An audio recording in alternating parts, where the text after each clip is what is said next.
Good morning to all of you friends. मैं राहुल कुमार आप सबका एक बार फिर से अपने YouTube channel career mentors points में स्वागत करता हूं। और आज हम लोग जो आए हैं वो 1 जून के करंट अफेयर के साथ आए हैं। आज हम लोग 1 जून के जितने भी इम्पोर्टेंट न्यूज़ हैं उन सब को आज हम लोग डिस्कस करने वाले हैं। 1 जून के करंट अफेयर्स की जो पीडीएफ की बात की जाए तो आप उसे मेरे टेलीग्राम चैनल से प्राप्त कर सकते हैं। और अगर किसी भी प्रकार की कोई क्वेरी कोई डाउट हो तो आप मुझे व्हाट्सअप करके या टेलीग्राम मेरे ग्रुप में पूछ सकते हैं। तो आइए दोस्तों, बिना टाइम वेस्ट किए हम लोग हमारे स्टार्ट करते हैं आज के करंट अफेयर्स की। और आज के करंट अफेयर की सीरीज में जो सबसे पहला क्वेश्चन हमारे सामने है वो ये है कि हाल ही में बीसीसीआई ने खेल रत्न पुरस्कार के लिए किस क्रिकेटर के नाम को नॉमिनेट किया है। वो कौन है जिसे खेल रत्न पुरस्कार देने की बात की गई है, जिसका नाम नॉमिनेट किया गया है। तो ये ध्यान रखिएगा, खेल रत्न पुरस्कार की बात की जाए तो खेल रत्न पुरस्कार जो है स्पोर्ट्स का सबसे बड़ा पुरस्कार है। खेलों में सबसे बड़ा पुरस्कार जिसे खेल रत्न के नाम से जाना जाता है। तो हाल ही में ये पुरस्कार किसको दिए जाने की बात की गई है, तो ध्यान रखना, ये पुरस्कार दिए जाने की बात की गई है रोहित शर्मा को। रोहित शर्मा की बात कर ली जाए तो रोहित शर्मा एकमात्र ऐसे खिलाड़ी हैं जिन्होंने ओडीआई में 3 दोहरे शतक मारे हैं, 3 डबल सेंचुरीज मार रखी हैं। और अगर हम लोग ओडीआई के हाईएस्ट रन की बात करें तो 267, और ये 267 जो है इन्होंने एक ही इनिंग में मारा था। और यहाँ पे ये अब तक का पूरे वर्ल्ड का सबसे हाईएस्ट ओडीआई एक प्लेयर का रन है। और इस यहाँ पे ध्यान रखना रोहित शर्मा की, तो ये बहुत ही टैलेंटेड प्लेयर हैं और इन्हीं को खेल रत्न पुरस्कार के लिए नॉमिनेट किया गया है। नेक्स्ट अगर हम लोग बात करें तो यहाँ पे ध्यान रखिएगा, इसके अलावा ये जो 3 ऑप्शन आप देख रहे हैं, ईशांत शर्मा, दीप्ति शर्मा और शिखर धवन, तो इन तीनों को अर्जुन पुरस्कार के लिए नॉमिनेट किया गया है। इसी के साथ हम लोग हमारे दूसरे क्वेश्चंस की ओर बढ़ते हैं। सेकंड क्वेश्चन की बात की जाए तो हाल ही में वो कौन सा स्टेट है जिसने लाख की खेती यानी कि कल्टीवेशन ऑफ लैक लाख की खेती को कृषि का दर्जा दे दिया है। तो पहले हम लोग ये समझते हैं कि ये लाख की खेती है क्या। तो लाख की खेती का मतलब ये हुआ कि यहाँ पे जो कीड़े यानी कि कीट, उनका पालन किया जाता है। और अगर हम इस लाख की खेती की बात करें तो ये जो कीड़े हैं वो एक प्रकार का ऐसा लार्वा, एक ऐसा पदार्थ छोड़ते हैं जो बहुत ही स्ट्रॉन्ग होता है, जिससे चूड़ियाँ, बैंगल्स वगैरह बनाने के काम में लाया जाता है। दोस्तों आपने नाम सुना होगा कि रेशम के कीट का भी पालन किया जाता है। तो रेशम के कीट के पालन को हम लोग किस नाम से जानते हैं? सेरीकल्चर के नाम से। तो इसके राइट आंसर की बात की जाए तो छत्तीसगढ़, हाल ही में छत्तीसगढ़ ने लाख की खेती को कृषि का दर्जा दे दिया है। और अगर हम लोग छत्तीसगढ़ की बात करें तो छत्तीसगढ़ के कुछ इंपॉर्टेंट पॉइंट्स हैं आप सबके सामने। पहला अगर हम लोग बात करें इस छत्तीसगढ़ की, तो ये छत्तीसगढ़ के फॉर्मेशन की बात की जाए कि इसका स्थापना दिवस कब मनाया जाता है, तो ध्यान रखिएगा 1 नवंबर 2000 में इसका फॉर्मेशन डे मनाया जाता है। कैपिटल की बात करें तो इसकी कैपिटल कहाँ है? रायपुर। और अगर हम लोग बात करें इसके गवर्नर कौन है, तो गवर्नर की बात की जाए तो इनकी गवर्नर है अनसुईया उइके। और सीएम की बात की जाए तो यहाँ पे ये जो छत्तीसगढ़ है इनके सीएम कौन है, तो सीएम यहाँ पे है भूपेश बघेल। इसी के साथ हम लोग हमारे नेक्स्ट क्वेश्चन की ओर चलते हैं। नेक्स्ट क्वेश्चन की बात की जाए तो तीसरे क्वेश्चन में यहाँ पे ये पूछा गया है, हाल ही में किस राज्य ने कोरोना वायरस की वजह से जो वहाँ पे होने वाला खीर भावनी मेला है उसे रद्द कर दिया है, उसे पोस्टपोन कर दिया है, स्थगित कर दिया है। तो वो पहले हम लोग ये समझते हैं कि ये खीर भावनी मेला होता क्या है। तो ध्यान रखना, ये आप इस पिक में देख रहे होंगे, इस पिक में इमेज में अगर हम लोग बात करें तो ध्यान रखना, इस खीर भावनी मेला के तहत सैकड़ों पंडित जो है वो क्या करते हैं, पूजा करते हैं। और जम्मू कश्मीर में खीर भावनी करके एक टेम्पल जो है बहुत ही फेमस टेम्पल है, और वहाँ पे इस फेस्टिवल को मनाया जाता है। ये हर साल मनाया जाता है। तो इसका राइट आंसर है जम्मू एंड कश्मीर ने हाल ही में कोरोना वायरस की वजह से ये खीर भावनी मेला को स्थगित कर दिया।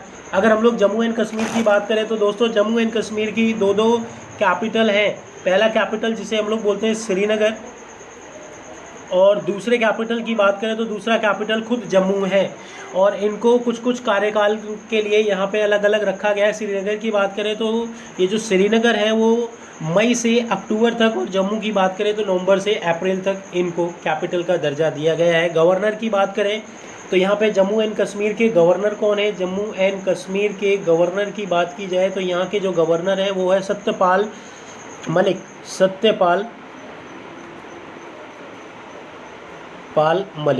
सत्यपाल मलिक यहाँ के गवर्नर हैं। और सीएम की बात करें तो वो पोस्ट अभी भी वेकेंट है। इसी के साथ हम लोग हमारे आज के फोर्थ क्वेश्चन की बात करते हैं। तो हाल ही में अगर हम लोग बात करें मिसाइल पार्क अग्निप्रस्थ की आधारशिला कहाँ रखी गई है?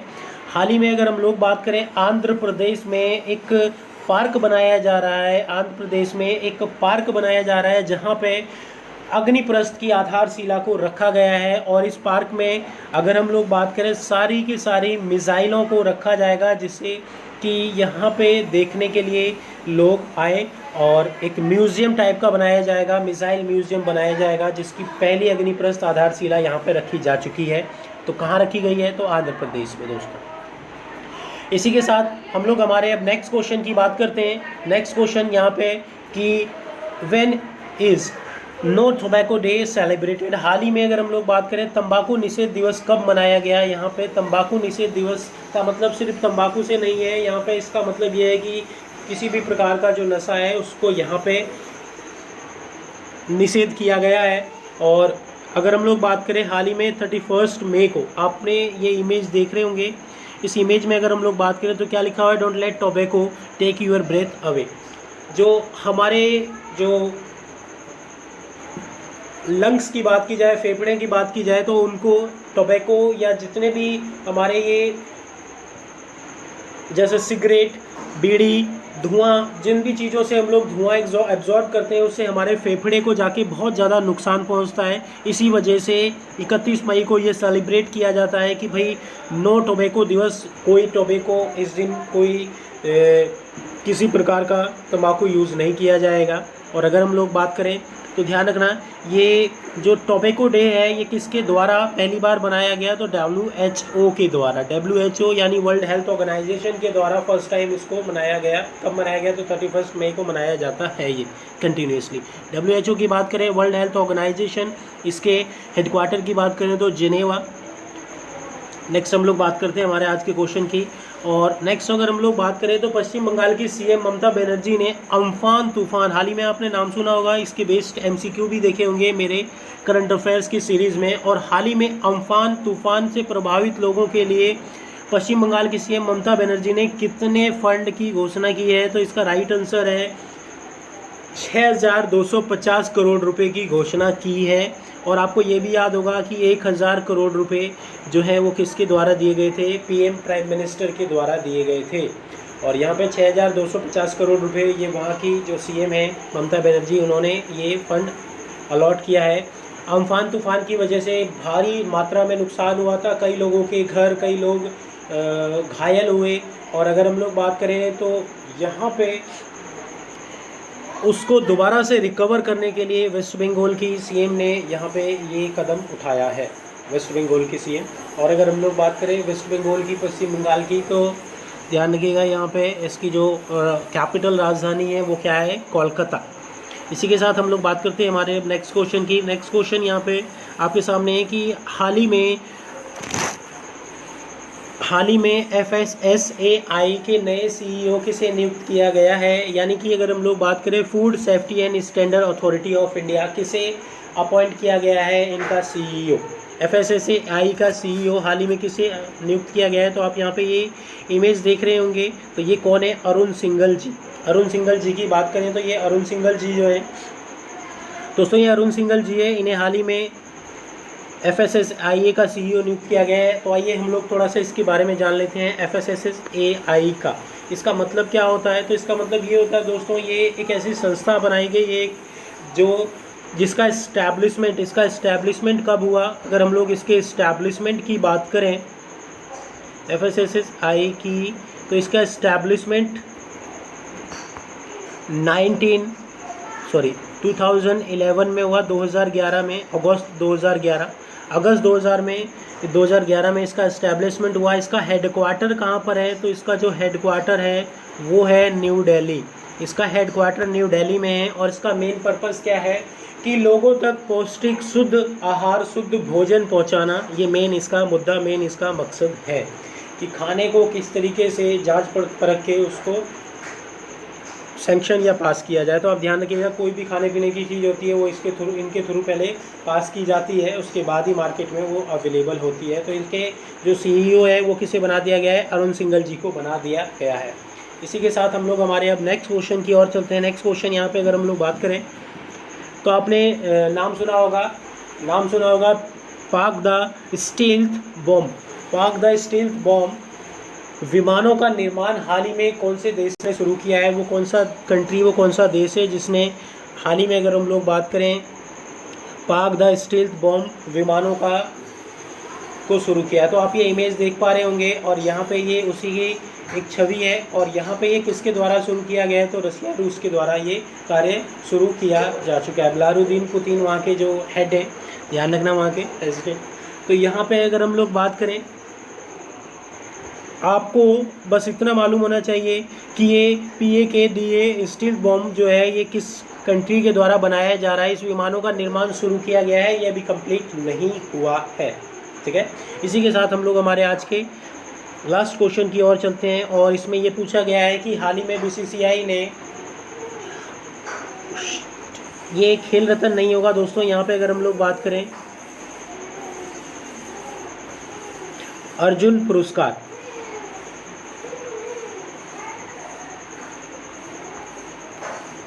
हाल ही में BCCI ने अर्जुन पुरस्कार के लिए किस क्रिकेटर का नाम नॉमिनेट किया है, वो कौन से प्लेयर हैं जिनका नाम अर्जुन पुरस्कार के लिए नॉमिनेट किया है।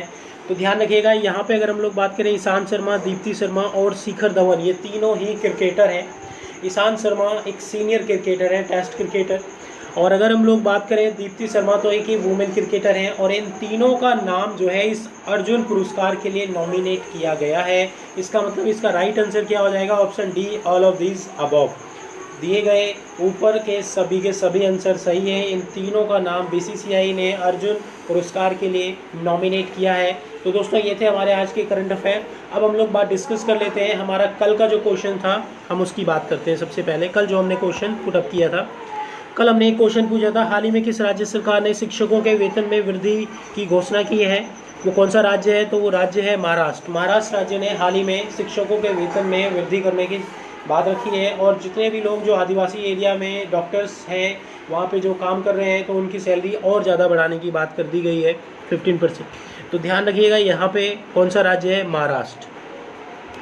इसी के साथ अगर हम लोग बात करें आज के क्विज का क्वेश्चन क्या है, तो आज के क्विज का क्वेश्चन आप सभी के सामने, किस राज्य में सोहराई खोबर चित्रकला को GI टैग दिया गया है। GI टैग का मतलब क्या हो गया, जो किसी एक प्रॉपर एरिया का मेन जो वहाँ का आर्ट होता है उसी को GI टैग दिया जाता है। ये किसी भी चीज़ में हो सकता है, फूड में, खाने में, अनाज में।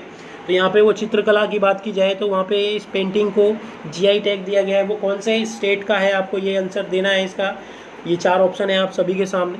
तो दोस्तों ये थे हमारे आज के करंट अफेयर। दोस्तों अगर आपको ये वीडियो पसंद आई हो तो इसे सब्सक्राइब ज़रूर कीजिएगा मेरे चैनल को, और इस वीडियो को शेयर ज़रूर कीजिएगा, अपने सभी दोस्तों में इसको शेयर कीजिएगा ताकि ज़्यादा से ज़्यादा लोगों को इसकी जानकारी हो और ज़्यादा से ज़्यादा लोग यहाँ पे मेरे इस यूट्यूब चैनल से जुड़ सकें। और अगर आपने अब तक मेरे इस यूट्यूब चैनल को सब्सक्राइब नहीं किया है तो सब्सक्राइब के साथ साथ बेल आइकन को भी प्रेस करना मत भूलिएगा। ओके फ्रेंड्स, बाय बाय, कल फिर मिलेंगे।